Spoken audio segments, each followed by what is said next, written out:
Bom dia, irmãos. Antes, uma aulinha de português. O que é isso?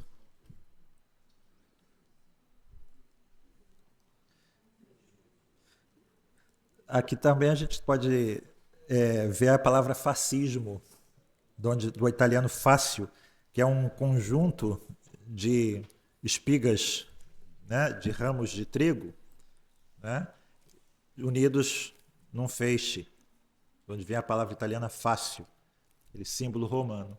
Mas como é que a gente dá o nome de um conjunto assim, de trigo? Molho. Molho. E o plural? Molhos. Molhos de trigo, certo? Plural de olho, óleos. Plural de ovo, ovos. Plural de poço, poços. Plural de molho, molhos. Tem outro plural de molho que é molhos? Quando você tem um molho de macarrão, do macarrão aí é molhos, né? Mas aqui é molhos. Como diz o meu irmão filósofo, tinha que ser um português para inventar uma língua como essa, né? Mas, voltando aqui ao nosso texto, irmãos, a gente vê aqui nessa parábola, os irmãos sabem que o trigo e o joio eram tão semelhantes, né, que os judeus, eles chamavam o trigo chamavam o joio de trigo bastardo. E essa era uma das maldições que afligiam o agricultor naquela época, né? O joio no começo é tão parecido com o trigo que é extremamente difícil distinguir um do outro. Quando eles crescem, se torna mais fácil, mas aí as raízes de ambos estavam tão entrelaçadas uma à outra que não era possível arrancar um sem arrancar o outro junto. Uma coisa também, uma característica do joio é que o grão dele é tóxico.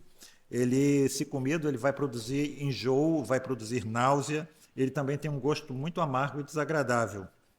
E essa prática de semear joio de propósito no campo de outra pessoa ainda acontece, embora que eu saiba, né, o joio já se extinguiu. Mas existem outras sementes ruins, né?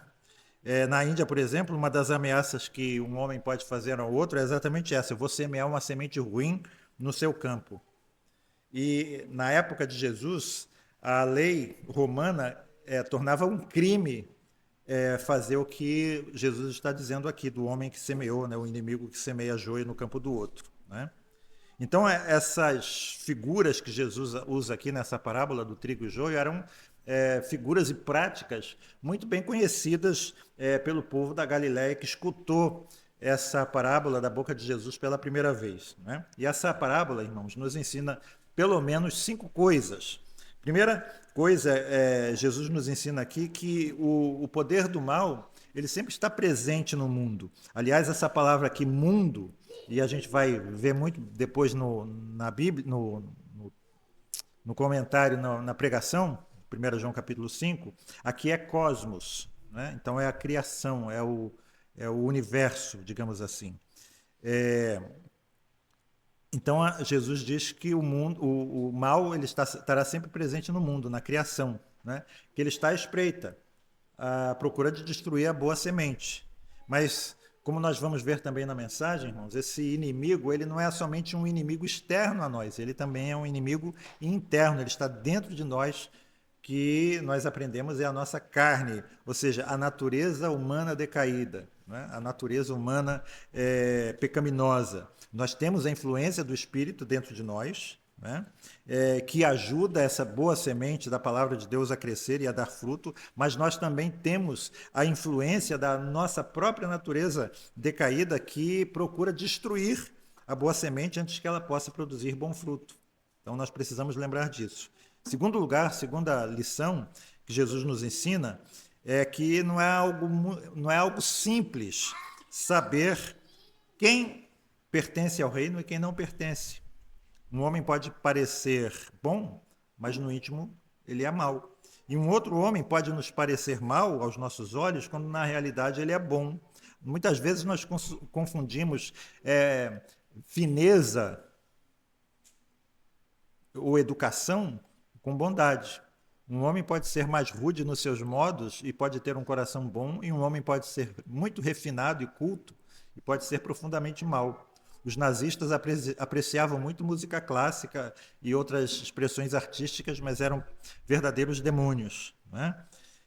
E pode ser muitas vezes, irmãos, que nós nos apressemos em pôr em alguma pessoa uma etiqueta de bom ou de mal, sem nós termos o conhecimento necessário e adequado suficiente para isso. Precisamos lembrar disso, não é? Nós não devemos ser apressados nos nossos julgamentos. O julgamento apressado, como Jesus nos ensina, é inevitavelmente descaridoso. Se os agricultores tivessem agido como eles queriam, o resultado seria muito desastroso e muito injusto.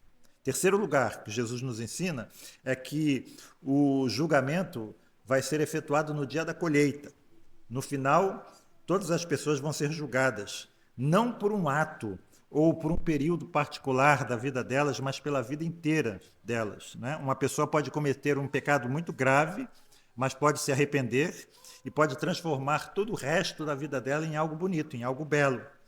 Mas também há pessoas que podem viver uma vida aparentemente honrada e, no final, arruiná-la com a revelação de um pecado abrigado e praticado secretamente ao longo da sua vida.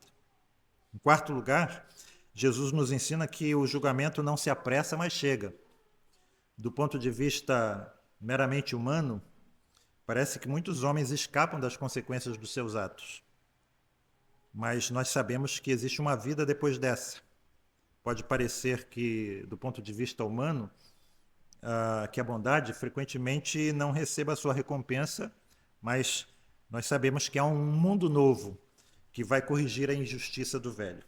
Quinto lugar, Jesus ensina que Deus é o único que tem o total, o definitivo e o irrevogável e inalienável direito de julgar.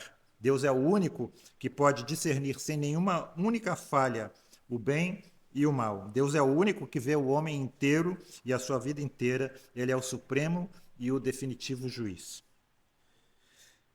Vamos aí para a parábola do grão de mostarda, versos 31 e 32. Nós vemos, irmãos, pelos textos antigos, que a pequenez do grão de mostarda era muito proverbial. Os judeus falavam, por exemplo, de uma gota de sangue tão pequena como um grão de mostarda. Se eles falavam de uma pequena transgressão da lei cerimonial, eles se referiam a uma violação tão pequena como uma semente de mostarda. E Jesus empregou essa comparação quando ele falou a respeito de uma fé tão pequena como um grão de mostarda, no capítulo 17 desse Evangelho de Mateus. Mas nós sabemos também que essa pequenina semente de mostarda podia crescer até se transformar em algo muito parecido com uma árvore, um grande arbusto. Lá na frente da minha casa, eu estava comentando hoje com a Sara, derrubaram uma casa, né? E o terreno ficou um terreno baldio e rapidamente cresceram lá arbustos que ultrapassaram o telhado, né, da casa ao lado, de uma forma muito rápida. Uma semente de mostarda pode crescer dessa forma também, né? E nós sabemos também que os passarinhos gostam muito das sementes da mostarda. Então era muito comum, lá nos dias de Jesus, ver bandos de passarinhos pousados nos ramos, né, de mostarda e comendo as suas sementes, né? Então, nessa parábola, irmãos, não existe nenhum exagero. E eu quero dizer isso porque existem alguns comentaristas, por exemplo, o novo comentário conciso do Novo Testamento, o comentário conciso do Novo Testamento de William MacDonald, nesse trecho aqui, embora ele seja um ótimo comentário, mas ele derrapa muito, muito feio, né? Quando ele chega a uma conclusão exatamente oposta àquela conclusão que Jesus quer que nós cheguemos. O que William MacDonald vai dizer aqui é que uma mostarda desse tamanho é uma aberração, é uma monstruosidade. Então ele está se referindo a um cristianismo, usando a parábola do fermento também, da levedura. Ele vai dizer que no final todo o empreendimento cristão vai redundar em ruína. vai fracassar. É o que ele está dizendo. Os falsos profetas vão tomar conta da igreja, a igreja vai ser perseguida, vai diminuir, tá um pequeníssimo rebanho, vai dar tudo errado com a igreja. É isso que ele vai estar dizendo aqui, no seu comentário. Teologia, escatologia pré-milenista, como nós conhecemos, né? Bem pessimista. Mas Jesus aqui ele vai concluir uma coisa muito importante, né? Que o seu reino é como a semente de mostarda que se transforma numa árvore. O sentido é muito claro, irmãos. O reino dos céus, o reino de Deus, ele começou muito modestamente, com um grupinho de homens muito improvável, digamos assim, mas Jesus disse que esse reino vai crescer muito mais do que qualquer um daqueles que ouviram a parábola poderia imaginar. Na linguagem do Antigo Testamento, uma das representações de um grande império era exatamente essa imagem de uma árvore muito grande, com as nações que eram submetidas por esse império, simbolizadas por pássaros que se abrigavam debaixo dos seus ramos. A gente vê, por exemplo, Ezequiel 31:6, onde Ezequiel, falando sobre a Síria, diz o seguinte: todas as aves do céu se aninhavam nos seus ramos, e todos os animais do campo geravam debaixo de seus ramos, e todas as grandes nações habitavam a sua sombra. Então, qual o contexto aqui dessa parábola, irmãos? É muito importante que a gente veja o contexto para saber a conclusão correta, contrária do que o nosso irmão William MacDonald chega, né? A gente pode perceber, pelo contexto do Evangelho, que não faltavam motivos para que os futuros apóstolos de Jesus se sentissem muito desanimados. Por que isso? Primeiro, porque eles eram muito poucos e o mundo era muito grande, né? E também porque eles viam que as multidões que estavam seguindo Jesus estavam querendo segui-lo somente para receber bênçãos. E havia uma oposição crescente por parte dos grandes homens, dos homens influentes da sociedade judaica da época. Parecia que tudo aquilo que eles estavam começando iria redundar realmente em fracasso. Como que eles poderiam vir a transformar esse mundo?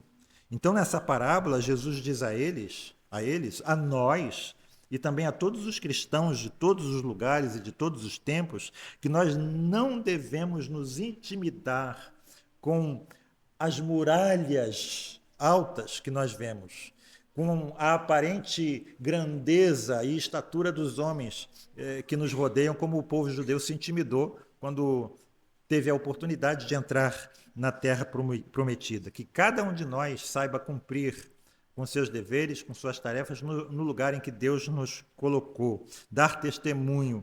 E, a partir daí, o reino vai crescer. E vai crescer até que todos os reinos da terra se submetam ao reino de Cristo e se incorporem, afinal de contas, ao reino de Deus. No verso 33, nós temos aí a parábola do fermento ou da levedura, né? O pão era assado naquela época em casa. Ninguém ia na padaria para comprar pão, né? E as 3 medidas são a quantidade normal para fazer pão para uma família numerosa, como a família daquela época. O fermento ou a levedura é uma pequena parte da massa que eles guardavam da última fornada e que fermentava, né? E o judeu relacionava essa fermentação com putrefação, com podridão. Então, a levedura era um símbolo do mal para o judeu. Jesus, em Mateus 16, ele vai nos dizer: acautelai-vos do fermento dos fariseus e saduceus. Em 1 Coríntios 5, nós vemos o apóstolo Paulo dizendo, vou ler na linguagem de hoje: joguem fora o velho fermento do pecado para ficarem completamente puros. Aí vocês serão como uma massa nova e sem fermento. Vamos comemorar a nossa Páscoa, continua Paulo, não com um pão que leva fermento, o fermento velho do pecado e da imoralidade, mas com o pão sem fermento, o pão da pureza e da verdade. E Paulo também, em Gálatas 5:9, ele diz: um pouco de fermento leveda toda a massa.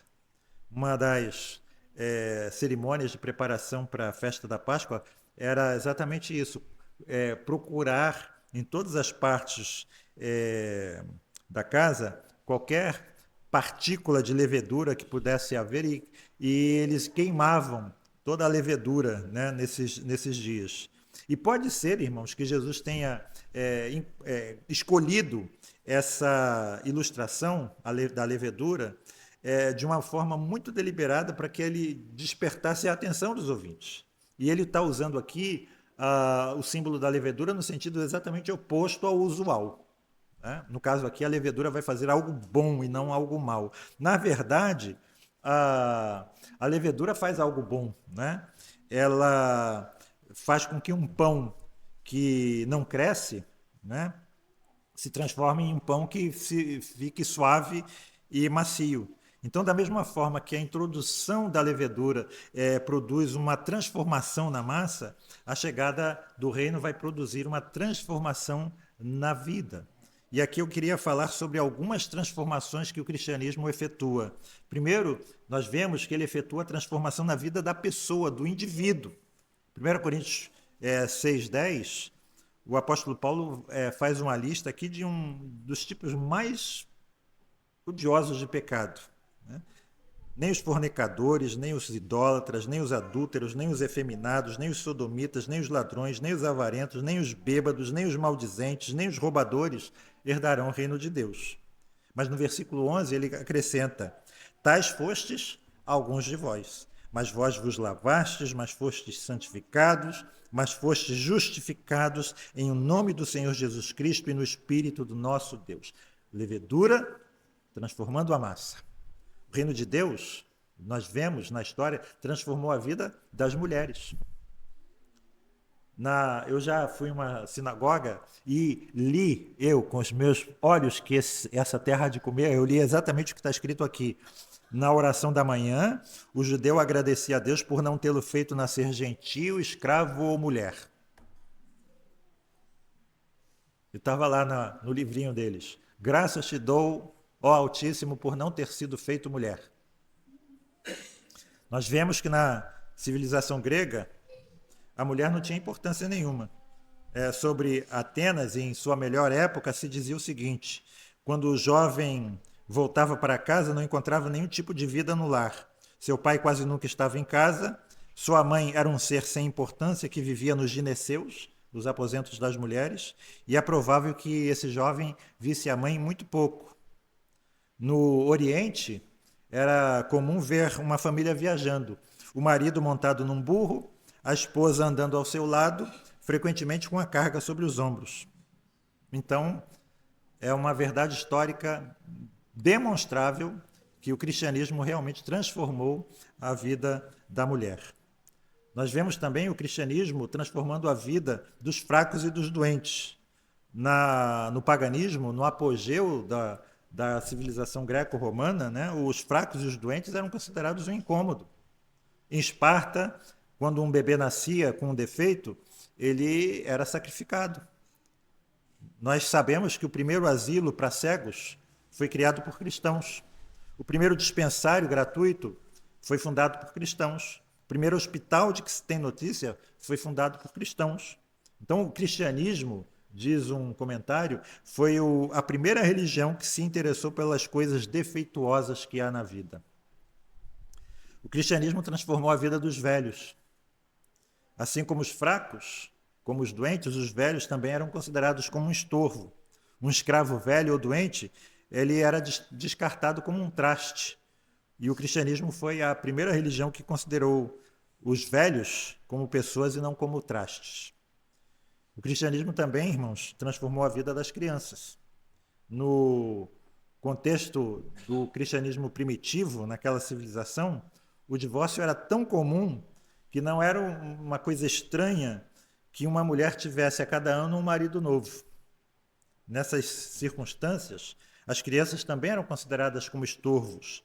E o costume de deixar essas crianças morrerem era uma coisa muito trágica e muito comum.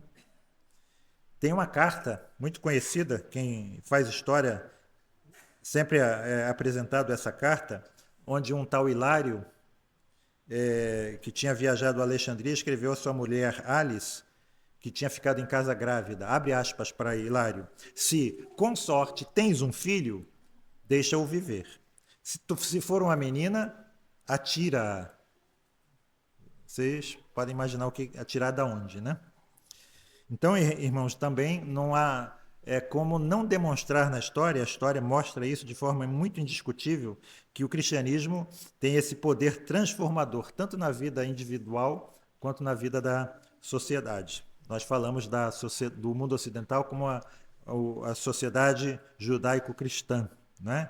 Então, nós vemos que isso é uma grande verdade. E, finalmente, irmãos, uma lição dessa parábola é que o reino atua de forma modesta, digamos assim, imperceptível muitas vezes, longe dos holofotes, longe da atenção da grande mídia, por exemplo.